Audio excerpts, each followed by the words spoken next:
একটু রিকোয়েস্ট করব, মাহমুদুল্লাহ রিয়াদ আর মুশফিকুর রহিম দুজনই তো আনসোল্ড আছে, আমার মনে হয় ওদের প্রতি সম্মান রেখে নিলামে মুশফিকুর রহিম ও মাহমুদুল্লাহ রিয়াদকে সম্মান জানিয়ে রংপুর রাইডার্স ভাসছে প্রশংসায়। শেষ মুহূর্তে মুশফিক রিয়াদ দল পেলেন। প্রিয় দর্শক, শেষ হলো বিপিএল 2025-এর নিলাম। পাকা হয়েছে 6 দলের স্কোয়াড। চলুন জেনে নিব এবারের নিলামে কে কোন দলে গেল। প্রিয় দর্শক, বিপিএল 2025-26 সিজনের জন্য অনুষ্ঠিত হলো নিলাম। দীর্ঘ 12 বছর পর বিপিএল ফিরেছে নিলাম পদ্ধতিতে। ড্রাফট পদ্ধতি নয়, নিলাম পদ্ধতিতে এবারের বিপিএল এর নিলাম অনুষ্ঠিত হয়েছে জমকালো আয়োজনের মাধ্যমে।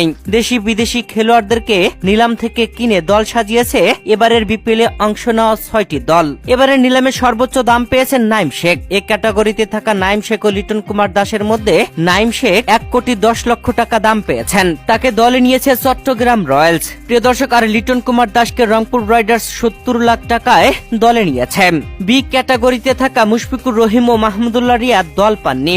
তাদেরকে কোনো দলই আগ্রহ দেখায়নি প্রথম ডাকে। নিলামের প্রথম ডাকে দল না পেলেও শেষ মুহূর্তে সে তাদেরকে দলে ভিড়িয়েছে। তাও আবার সম্মান জানিয়েছে রংপুর রাইডার্স। রংপুর রাইডার্স এর সিও বিশেষভাবে সম্মানিত করেছেন মুশফিকুর রহিম ও মাহমুদুল্লাহ রিয়াদ এই দুই সিনিয়র খেলোয়াড়কে। রিকোয়েস্ট করেছিলেন, আর সেই রিকোয়েস্ট রাখা হয় এবং তাদেরকে ভিত্তি মূল্যেই দলগুলো কিনেছে। নিলামে মাহমুদুল্লাহ রিয়াদ ও মুশফিকুর রহিমকে প্রথম ডাক দেওয়া হলে কোনো দলে আগ্রহ দেখায়নি। এরপরে যখন দ্বিতীয় ডাক আসে তখন ভিত্তিমূল্য কমিয়ে আনার কথা ছিল। নিয়ম অনুযায়ী ভিত্তিমূল্য কমে যেত। তবে রংপুর রাইডার্স এর সিও ইশতিয়াক সাদেক রাখলেন রিকোয়েস্ট। মঞ্চে থাকা মিঠু ভাইকে রিকোয়েস্ট করলেন। ইশতিয়াক সাদেক বলেন, একটা ছোট্ট রিকোয়েস্ট, মাহমুদুল্লাহ রিয়াদ এবং মুশফিকুর রহিম তো আনসোল্ড আছে। আমার মনে হয় ওদের প্রতি সম্মান রেখে ওদের ক্যাটাগরিটা আমাদের নিচে নামানো উচিত নাম। আর ইশতিয়াক সাদেকের সেই রিকোয়েস্ট রাখা হলো এবং তাদেরকে ভিত্তিমূল্যে নিলাম থেকে কিনে নিল।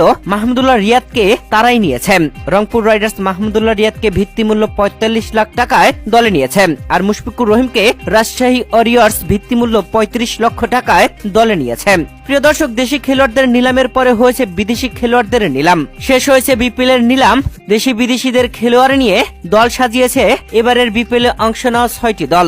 চলুন জেনে নেই একে একে কোন দলে কাদেরকে নেওয়া হলো। শুরুতে জানবো সিলেট টাইটান্স এর প্লেয়ার লিস্ট। সিলেট টাইটান্স এর সরাসরি চুক্তিতে ছিল বাংলাদেশের লোকাল প্লেয়ার মেহেদী হাসান মিরাজ ও নাসুম আহমেদ, আর বিদেশি সাইম আইয়ুব ও মোহাম্মদ আমির। আর আজ নিলাম থেকে তারা দলে নিয়েছে পারভেজ হোসেন ইমন, সাইদ খালেদ আহমেদ, আফিফ হোসেন ধ্রুব, রনি তালুকদার, মোহাম্মদ জাকির হাসান, এমডি রুবেল মিয়া, আরিফুল ইসলাম, ইবাদত হুসাইন, মোমিনুল হক, শহীদুল ইসলাম, রাহাতুল ফেরদৌস জাবেদ, তৌফিকুল খান তুষার। আর বিদেশি অ্যাঞ্জেলো ম্যাথিউস,